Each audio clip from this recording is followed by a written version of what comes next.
Oh, misty eye of the mountain below.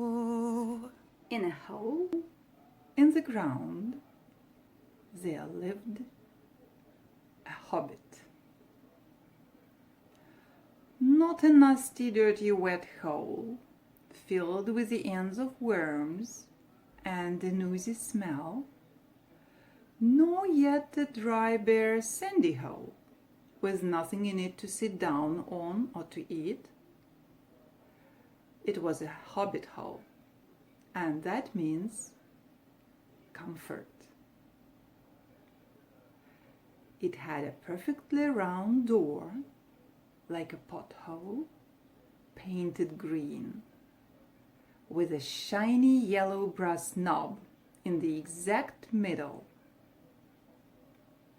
The door opened on to a tube-shaped hall, like a tunnel, a very comfortable tunnel, without smoke, with paneled walls and floors tiled and carpeted, provided with polished chairs and lots of pegs for hats and coats.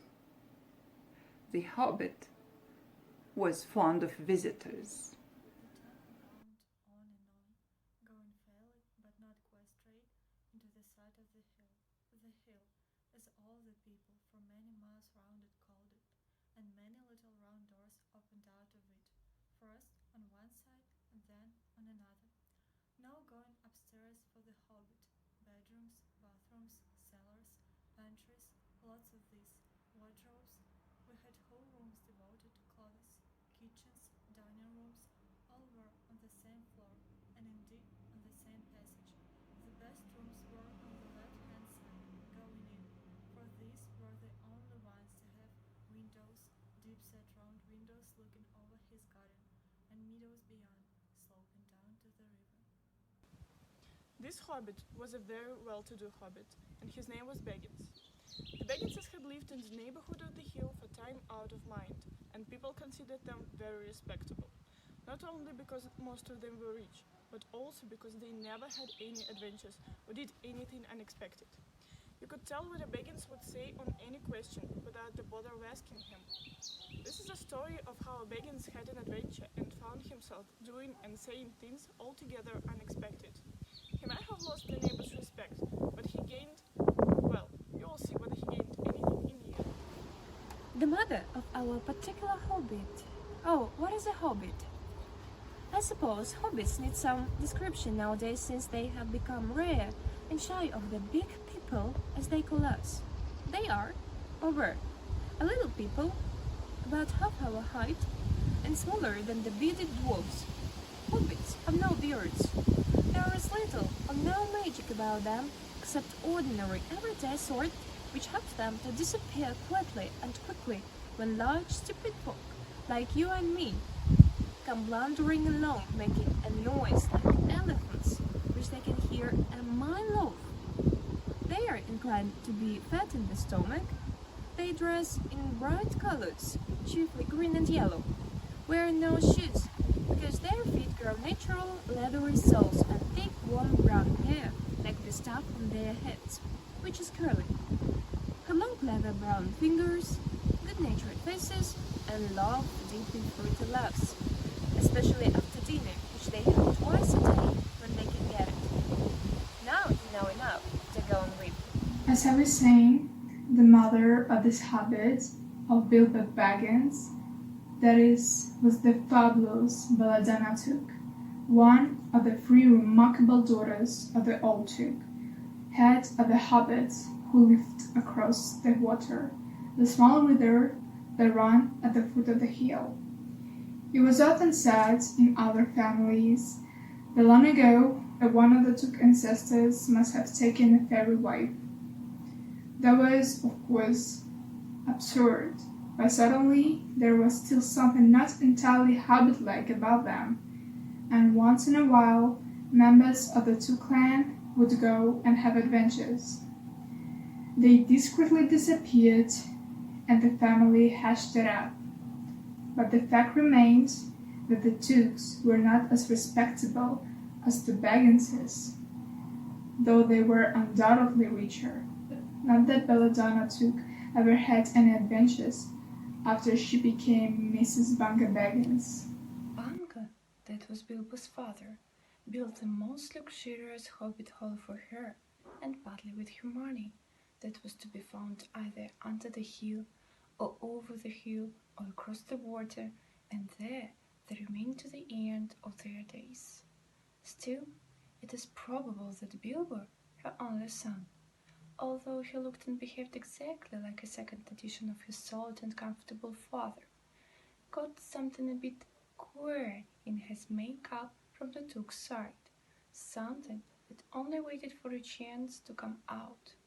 The chance never arrived, until Bilbo Baggins was grown up, being about 15 years old or so, and living in the beautiful Hobbit hall built by his father, which I have just described for you, until he had in fact apparently settled down immovably. By some curious change, one morning long ago in the quiet of the world, when there was less noise and more green, and the hobbits were still numerous and prosperous, and Bilbo Baggins was standing at his door after breakfast smoking an enormous long wooden pipe that reached nearly down to his woolly toes, neatly brushed, Gandalf came by. Gandalf. If you had heard only a quarter what I've heard about him, and I've only heard very little of all there is to hear, you will be prepared for any sort of remarkable tale. Tales and adventures sprouted up all over the place wherever he went, in the most extraordinary fashion.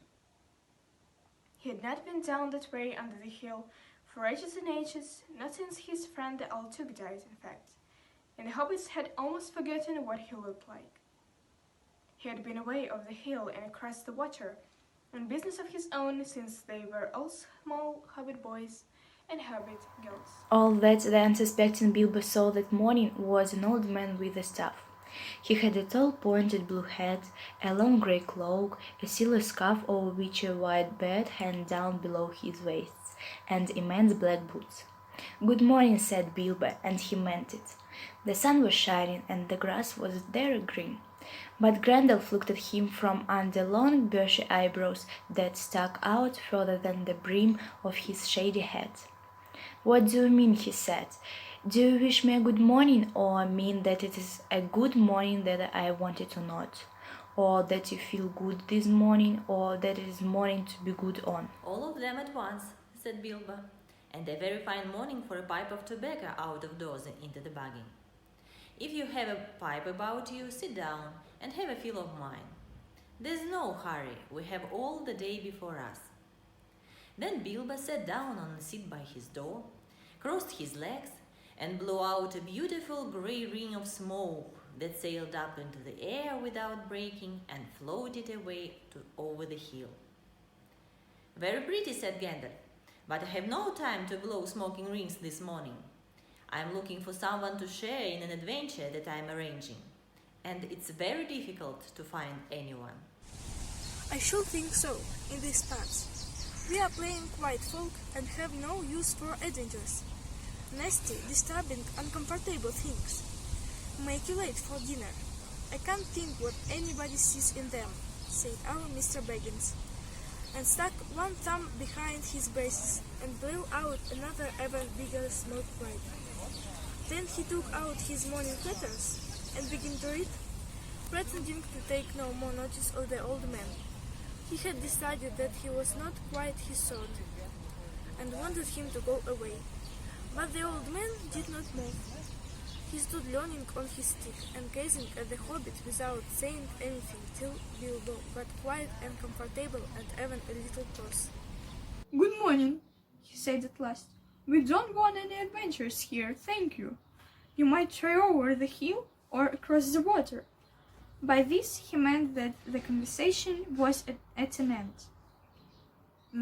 "What a lot of things you do use good morning for," said Gandalf. "Now you mean that you want to get rid of me, and that it won't be good." till I move off.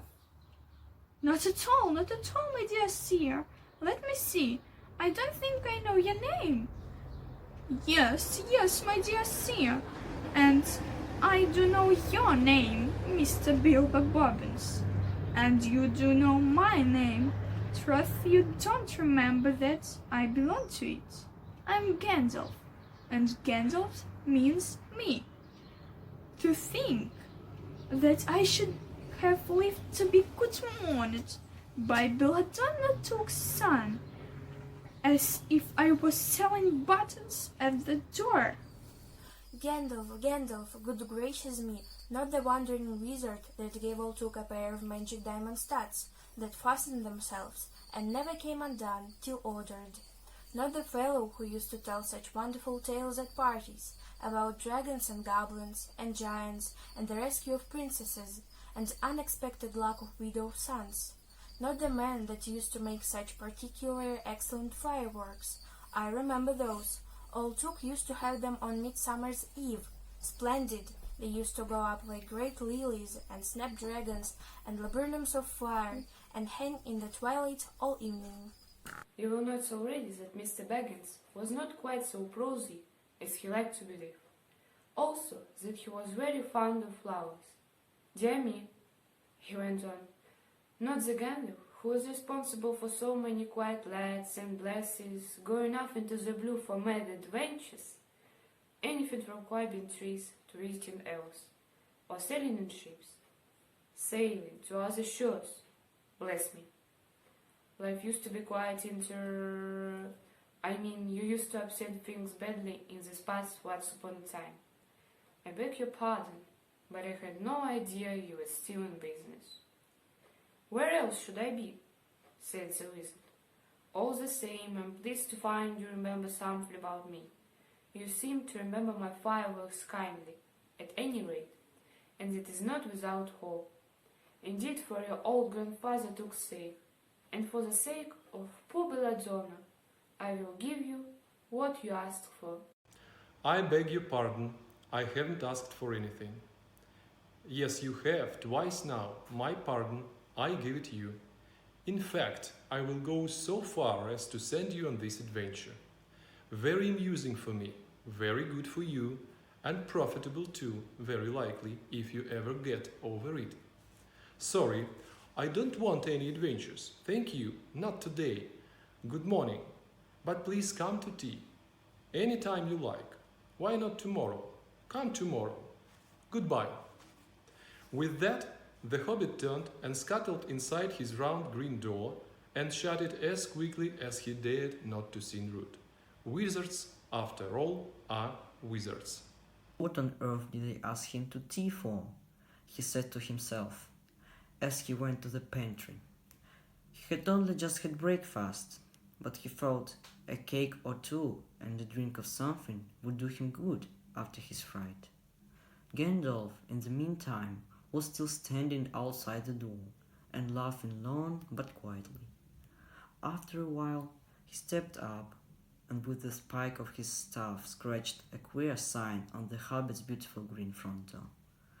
Then he strode away, just about the time when Bilbo was finishing his second cake and beginning to think that he had escaped adventures very well. The next day he had almost forgotten about Gandalf. He did not remember things very well, unless he put them down on his engagement tablet like this. Gandalf tea Wednesday. Yesterday he had been too flustered to do anything of the kind. Just before tea time there came a tremendous ring on his front door bell, and then he remembered. He rushed and put on the kettle and put out another cup and saucer and an extra cake or two and ran to the door.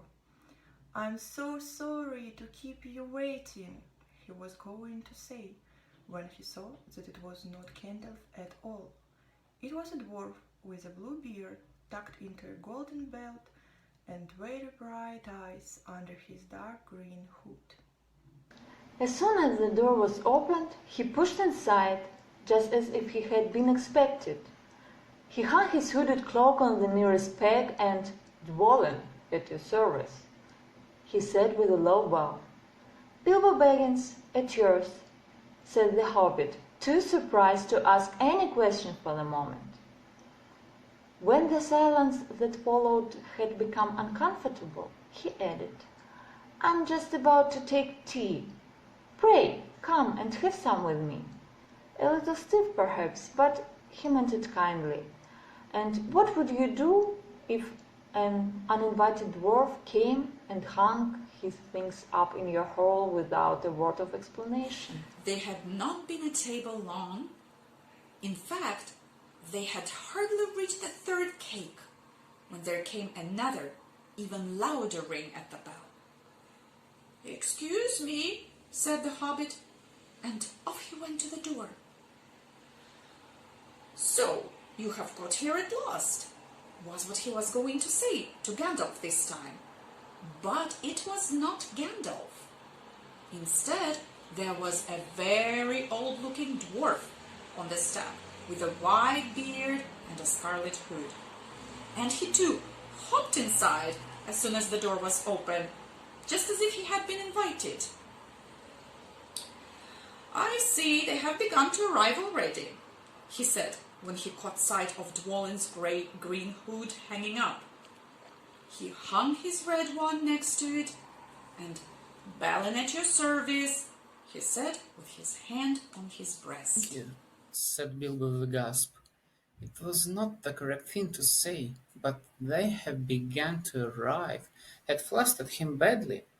He liked visitors, but he liked to know them before they arrived, and he preferred to ask them himself. He had a horrible thought that the cakes might run short, and then he, as the host, he knew his duty and stuck to it, however painful he might have to go without. "Come along in and have some tea," he managed to say after taking a deep breath. "A little beer would suit me better if it is all the same to you, my good sir," said Balin with the white beard. "But I don't mind some seed cake if you have any." Lots! Bilbo found himself answering to his own surprise, and he found himself scuttling off to the cellar to fill a pint beer mug, and to the pantry to fetch 2 beautiful round seed cakes, which he had baked that afternoon for his after-supper morsel. When he got back, Balin and Dwalin were talking at the table like old friends. As a matter of fact, they were brothers. Bilbo plumped down the beer and the cake in front of them, when loud came a ring at the bell again, and then another ring. Gandalf for certain this time, he thought, as he puffed along the passage. But it was not. It was 2 more dwarfs, both with blue hoods, silver belts, and yellow beards, and each of them carried a bag of tools and a spade. If they hopped as soon as the door began to open, Bilbo was hardly surprised at all. "What can I do for you, my dwarfs?" he said. "Killy at your service," said the one, and Filly, added the other, and they both swept off the blue hoods and bowed. "At yours and your families," replied Bilbo, remembering his manners this time. "Dwalin and Balin are ready, I see," said Killy. "Let us join the throng." "Throng?" thought Mr. Baggins. "I don't like the sound of it. I really must sit down for a minute and collect my wits and have a drink." He had only just had a sip in the corner, while the 4 dwarfs sat around the table and talked about mines and gold, and troubles with the goblins, and the depredation of dragons, and a lot of other things which he did not understand and did not want to, for they sounded much too adventurous, when ding dong and dang, his bell rang again, as if some naughty little hobbit boy was trying to pull the handle off. "Someone at the door," he said, blinking. "Some 4, I should say by the sound," said Filly. "Besides, we saw them coming along behind us in the distance."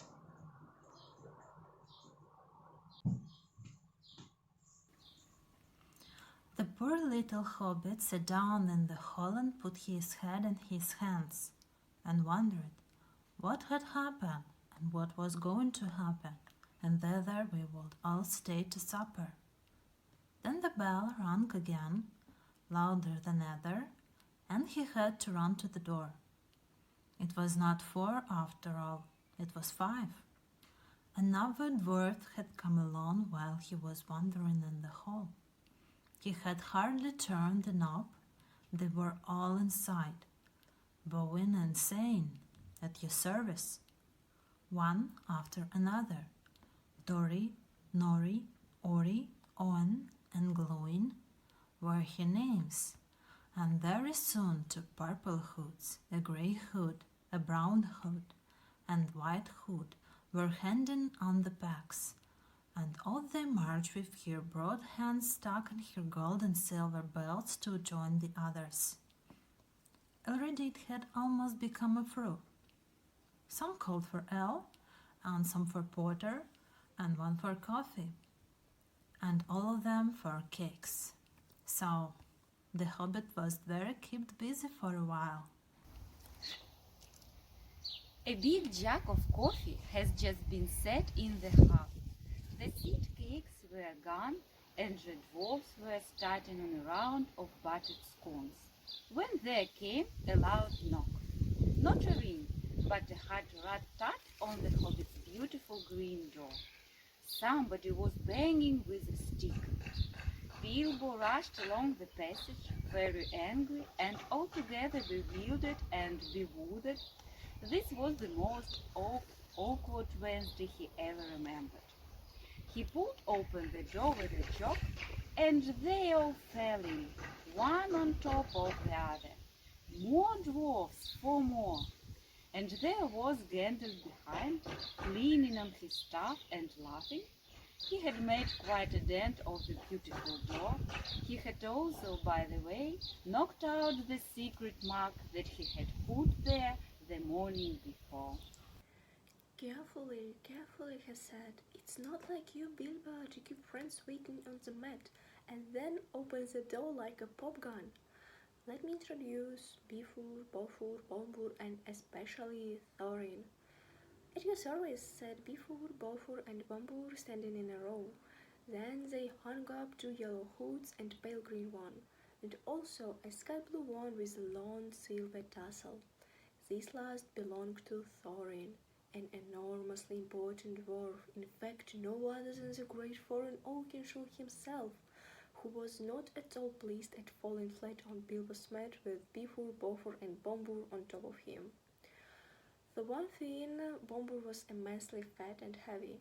Thorin indeed was very haughty and said nothing about sorries, but poor Mr. Baggins said he was sorry so many times that at last he grunted, "Pray don't mention it," and stopped frowning.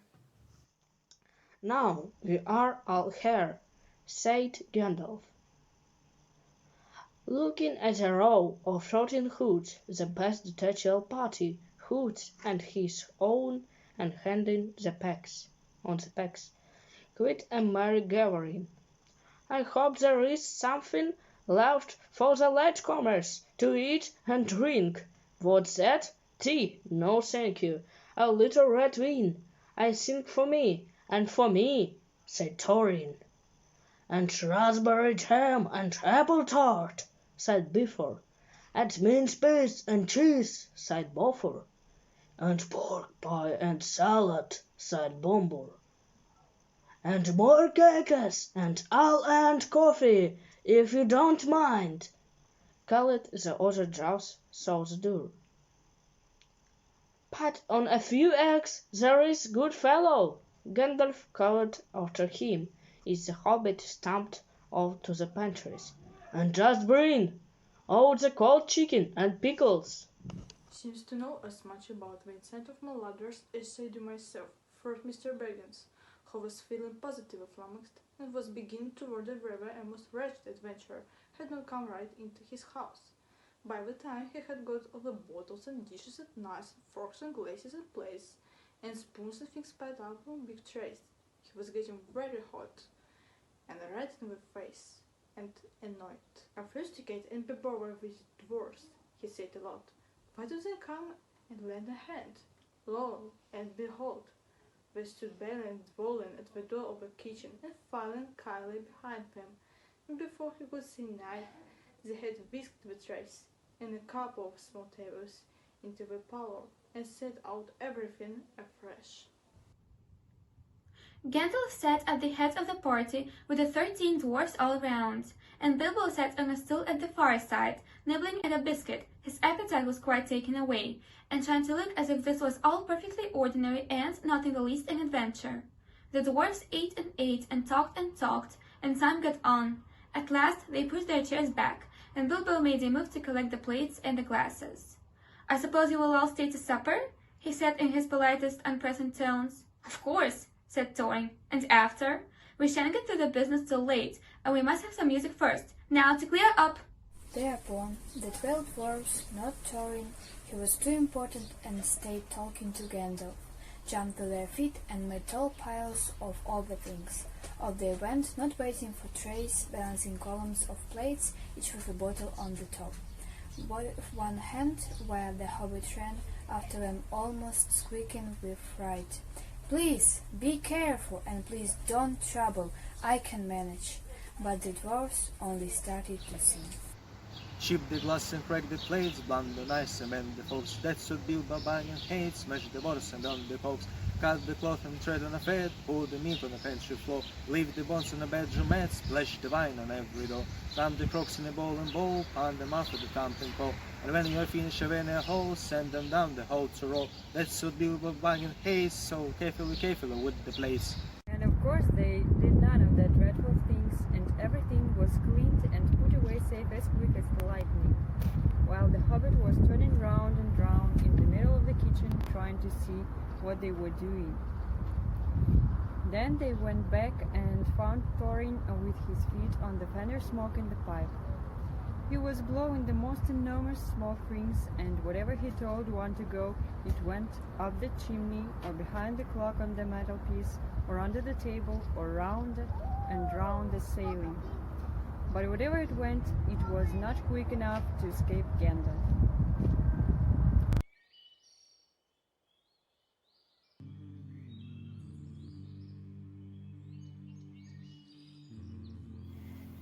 "Now for some music," said Thorin.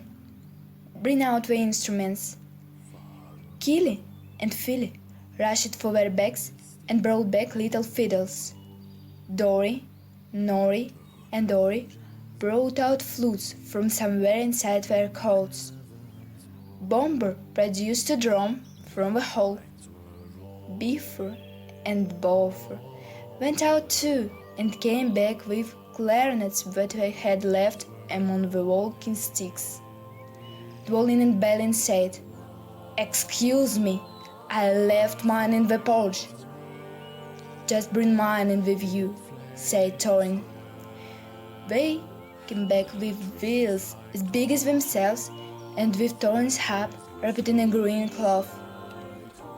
It was a beautiful golden harp, and when Thorin struck it, the music began all at once, so sudden and sweet that Bilbo forgot everything else and was swept away into dark lands under strange moons, far over the water and very far from his hobbit hole under the hill.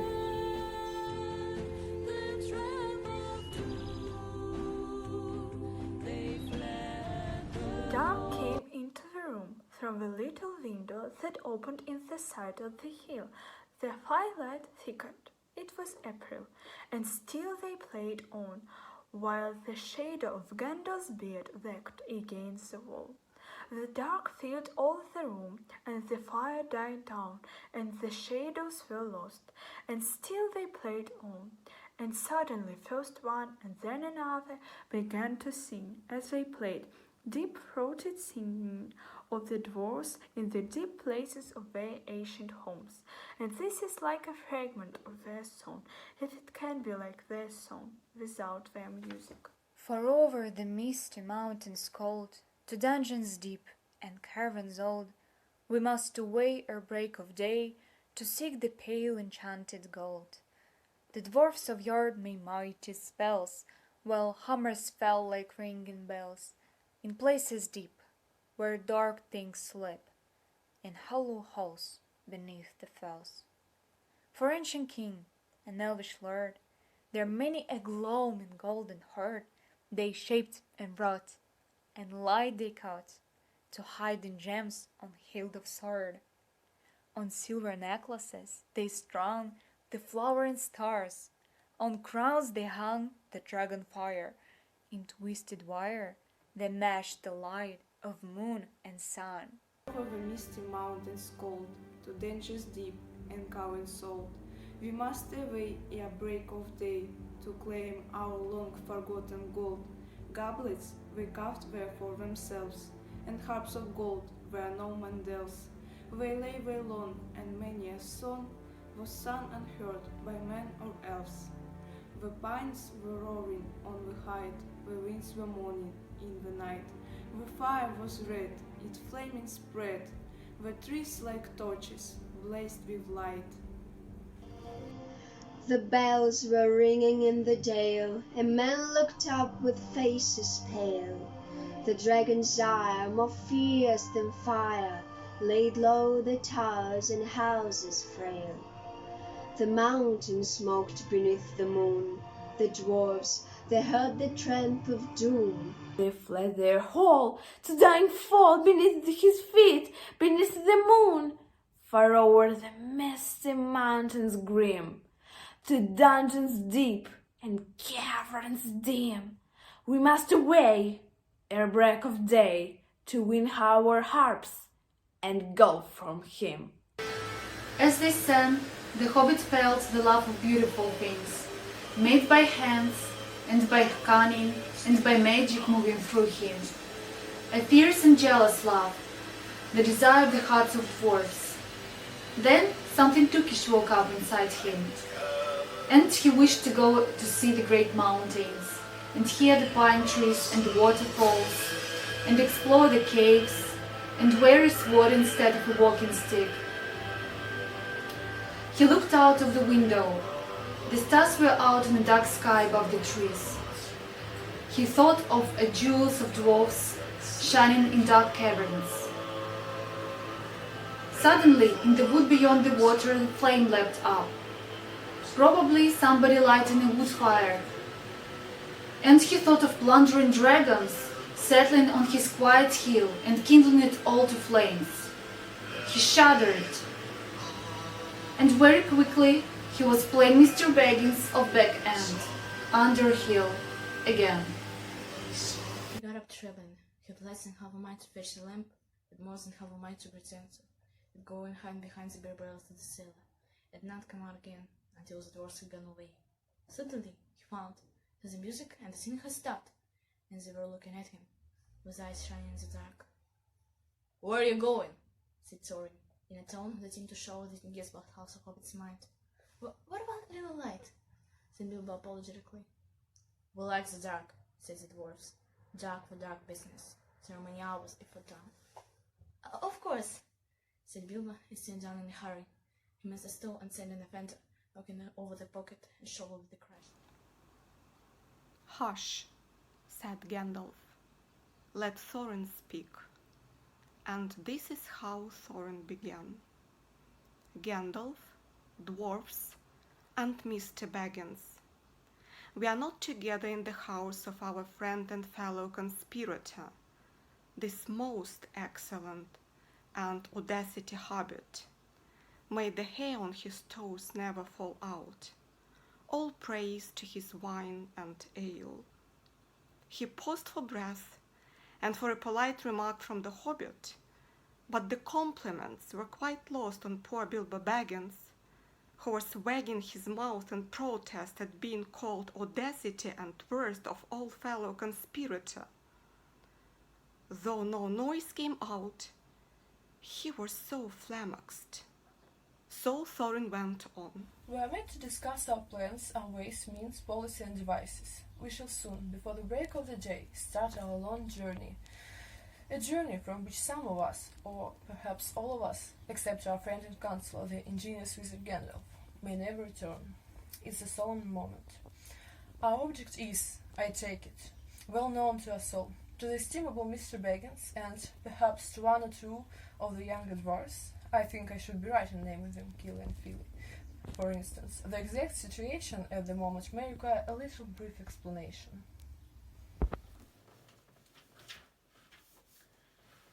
This was Thorin's style. He was an important wolf. If he had been allowed, he would probably have gone on like this until he was out of breath, without telling anyone there anything that was not known already. But he was rudely interrupted.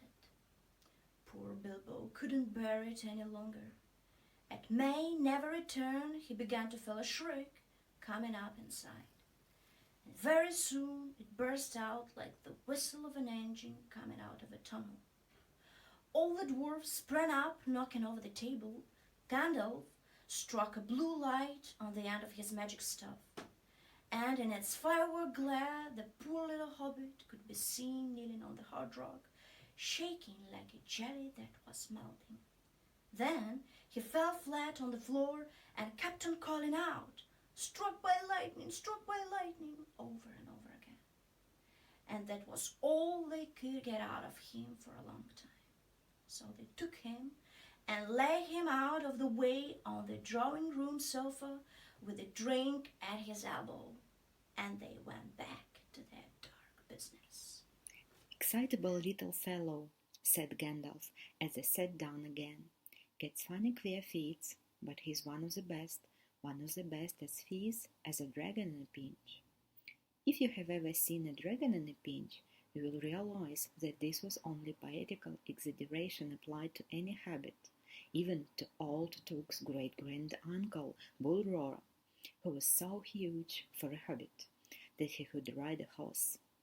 He charged the ranks of the goblins of Mountain Graham in the Battle of the Green Fields and knocked their King Golfboom's head clean off with a wooden club. It sailed 100 yards through the air and went down a rabbit hole, and in this way the battle was won, and the game of Go invented at the same moment. In the meanwhile, however, Bull Roarer's gentle descendant was reviving in the drawing room. After a while and a drink, he crept nervously to the door of the parlor. This is what he heard, Glowing speaking, "Pfuh!" or some snort, more or less like that.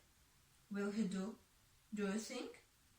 It is all very well for Gandalf to talk about this hobbit being fierce, but one shriek like that, in a moment of excitement, would be enough to wake the dragon and all his relatives and kill the lot of us. I think it sounded more like fright than excitement.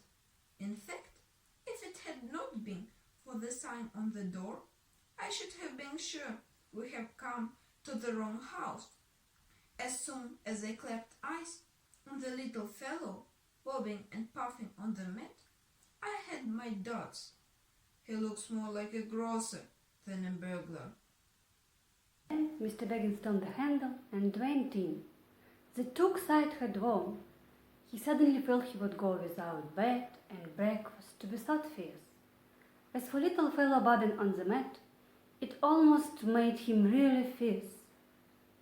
Many a time afterwards, the Baggins part regretted what he did now, and he said to himself, "Bilbo, you were a fool. You walked right in and put your foot in it." "Pardon me," he said, "if I have overheard words that you were saying I don't pretend to understand what you're talking about, or a reference to burglars, but I think I am right in believing," this is what he called being on his dignity, "that you think I'm no good. I will show you. I have no signs on my door. It was painted a week ago, and I'm quite sure you have come to the wrong house. As soon as I saw your funny faces on the doorstep, I had my doubts, but treated as the right one. Tell me what you want done and I will try it. If I have to walk from here to the east of Est and fight the wild werewolves in the last desert.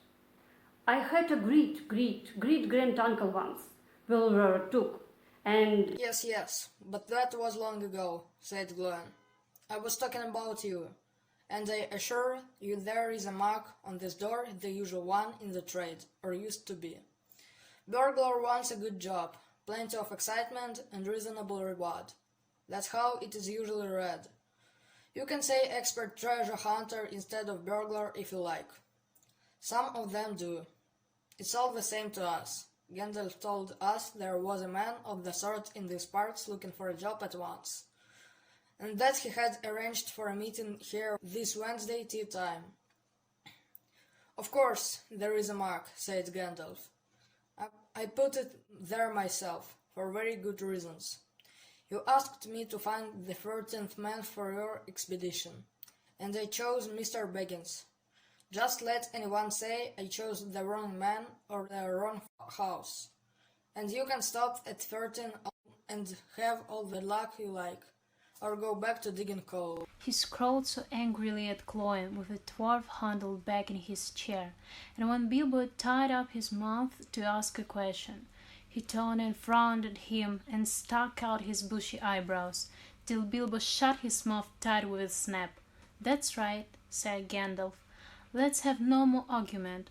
I have chosen Mr. Baggins, and that ought to be enough for all of you. If I say he's a burglar he is, or will be when the time comes. There's a lot more in him than you guess, and a deal more than he has any idea of himself. You may possibly all live to thank me yet. Now, Bilbo, my boy, fetch the lamp, and let's have a little light on this." On the table, in the light of a big lamp with a red shade, he spread a piece of parchment, rather like a map. "This was made by Thor, your grandfather Thorin," he said, in answer to the dwarf's excited questions. "It is the plan of the mountain. I don't see that this will help us much," said Thor, disappointed after a glance. "I remember the mountain well enough, and the lands about it, and I know where Mirkwood is, and the withered heath where the great dragons bred. There is a dragon marked in red on the mound," said Balin, "but it will be easy enough to find him. Without that, if ever we arrive there." Oh, misty eye of the mountain below. "There is one point you haven't noticed," said the wizard, "and that is the secret entrance. You see that rune on the west side and the hand pointing to it from the other rooms? That marks a hidden passage to the lower halls. It may have been secret once," said Thorin, "but how do we know that it is secret any longer? Old Smaug had lived there long enough now to find out anything there is to know about those caves. He may, but he can't have used it for years and years. Why? Because it's too small. 5 feet high the door, and 3 may walk abreast, say the runes. But Smaug couldn't creep into a hole that side, not even when he was a young dragon, certainly not after devouring so many of the dwarfs and men of Dale." "It seems a great big hole to me," squeaked Bilbo, who had no experience of dragons and only of hobbit holes. He was getting excited and interested again, so that he forgot to keep his mouth shut. He loved maps, and in his hall there hung a large one of the country round with all his favorite walks marked on it in red ink.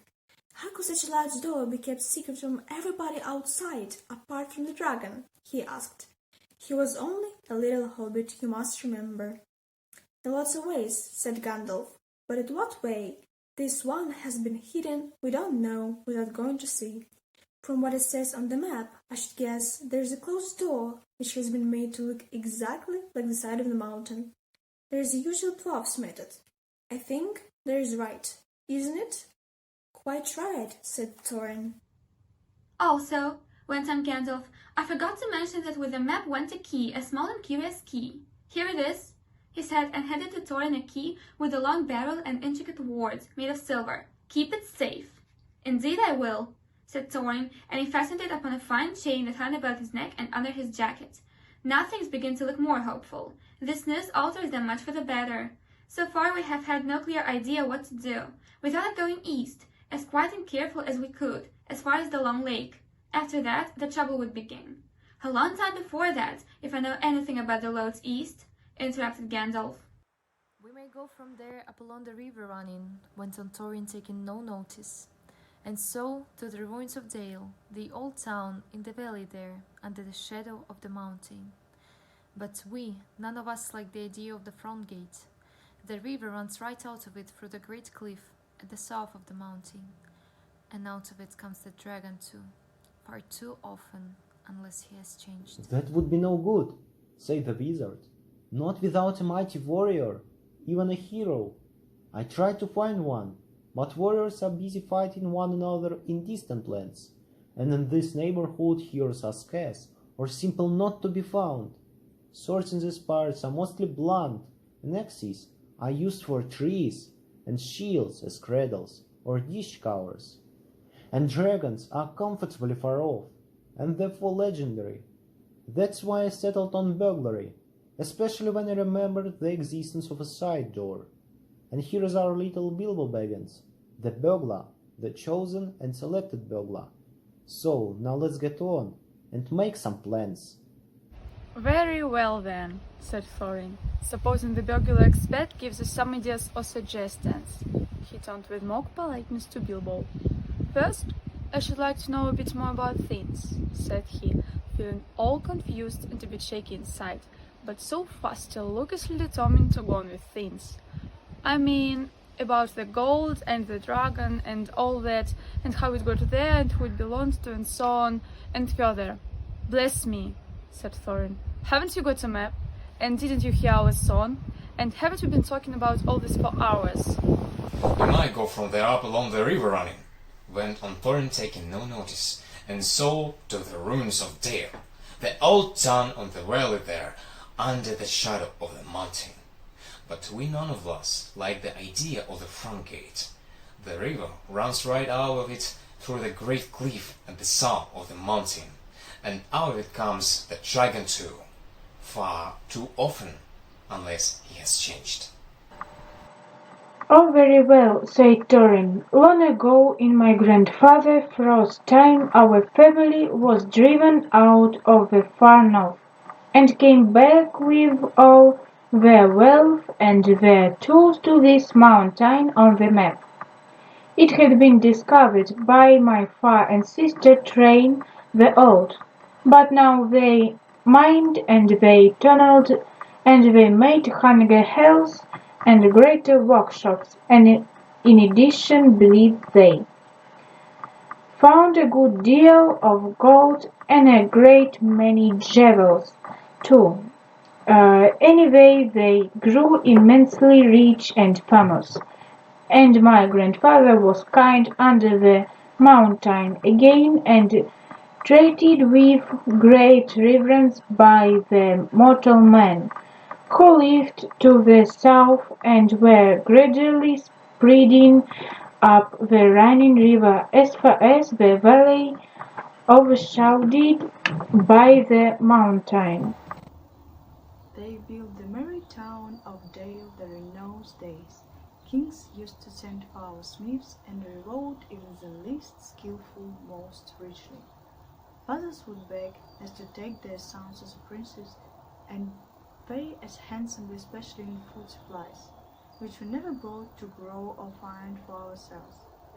Altogether those were good days for us, and the poorest of us had money to spend and to lend, and leisure to make beautiful things just for the fun of it, not to speak of the most marvelous and magical toys, the like of which is not to be found in the world nowadays.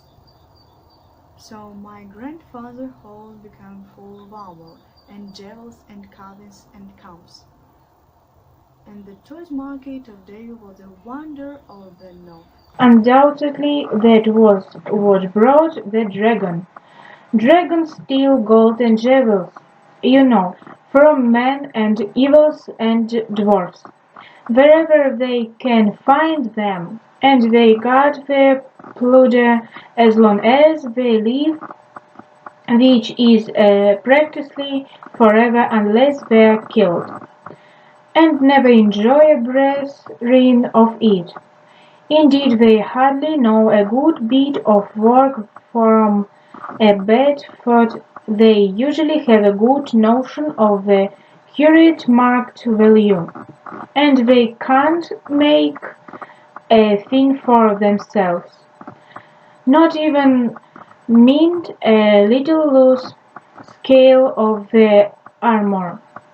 There were lots of dragons in the north in those days, and gold was probably getting scarce up there with the dwarves flying south or getting killed, and all the general loss and destruction that dragons make going from bad to There worse. was a most especially greedy, strong and wicked worm called Smaug. One day he flew up into the air and came south. The first we heard of it was a noise like a hurricane coming from the north, and the pine trees on the mountain creaking and cracking in the wind. Some of the dwarfs who happened to be outside, I was one luckily, a fine adventurous lad in those days, always wandering about, and it saved my life that day. Well, from a good way off we saw the dragon settle on our mountain in spot of flame. Then he came down the slopes, and then he reached the woods, they all went up in fire. By the time all the bells were ringing in Dale, and the warriors were arming, the dwarfs rushed out of their great gate, but there was the dragon waiting for them. None escaped that way. The river rushed up in a steam, and a fog fell on Dale. And in the fog the dragon came on them, and destroyed most of the warriors, the usual unhappy story. It was only too common in those days. Then he went back and crept in through the front gate, and rooted out all the halls, and lanes, and tunnels, alleys, cellars, mansions, and passages. After that there were no dwarfs left alive in sight, and he took all their wealth for himself. Probably, for that's it's the dragon's way. He has piled it all up in a great heap far inside, and sleeps on it for a bed. Later he used to crawl out of the great gate and come by night to Dale, and carry away people, especially maidens, to eat until Dale was ruined, and all the people dead or gone.